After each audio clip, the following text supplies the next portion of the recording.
The familiar hum of the chronometer faded, replaced by the dissonant symphony of a city that never slept. Our time machine materialized in a grimy New York City alley. The air thick with the smell of coal, smoke, and rain-slicked pavement. We stepped out, our modern clothes replaced by the sharp lines and dropped waists of 1929. The heart of the roaring 20s. Gone was the revolutionary fervor of Paris. In its place was an intoxicating, almost reckless sense of possibility. The world was a spinning top, and we had landed right at its dizzying center.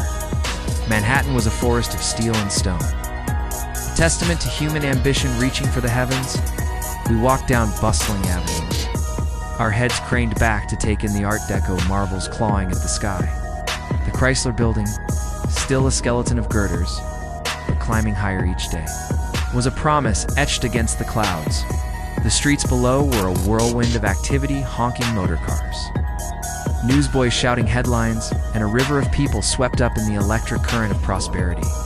It felt as if we were walking through a dream, a city high on its own success, where every stock ticker promised untold riches and every corner held a new opportunity.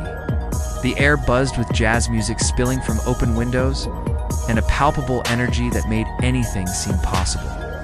As dusk fell, we navigated the labyrinthine streets to find a door with no name. A quick knock and a whispered password granted us entry into a world hidden from the law, Esqueza Speakeasy. The clandestine bar was a riot of sound and glamour. A live jazz band filled the smoky room with a syncopated rhythm that was impossible to resist. And flappers in beaded dresses and men in sharp suits danced the Charleston with a joyful, rebellious abandon.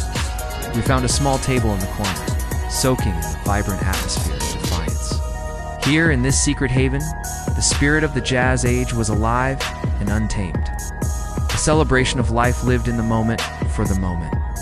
The jubilant dream shattered with the morning light. We found ourselves near Wall Street, drawn by a strange, frantic energy. It was October 24th, 1929, a date that would be seared into history as Black Thursday. The optimism of the previous night had evaporated, replaced by a raw primal panic. The ticker tapes spewed out a litany of ruin as fortunes vanished into thin air. Men in expensive suits wept openly on the sidewalks, their faces masks of disbelief and despair.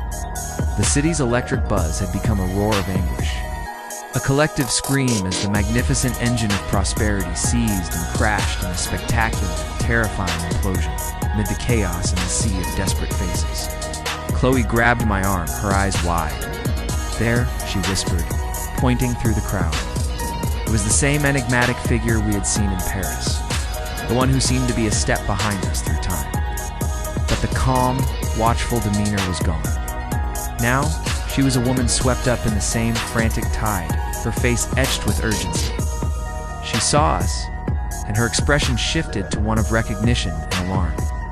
She began pushing through the hysterical crowd running toward us, her mouth open in a shout that was swallowed by the deafening roar of the crash. Before she could reach us, before we could understand her frantic warning, the instinct for self-preservation took over. We had to go. We scrambled back to the alley and threw ourselves into the time machine. As I engaged the temporal drive, the console sparked violently, a shower of angry light erupting from the control panel. The destination display, our only guide through the currents of history, flickered through a chaotic jumble of eras and locations. It spun wildly the Renaissance, the Viking Age, the Industrial Revolution before stuttering and locking onto a new, chilling destination. With a sickening lurch that felt less like a controlled jump and more like a fall, the machine tore through the fabric of space-time, hurtling us toward the marble columns and political intrigue of ancient Rome.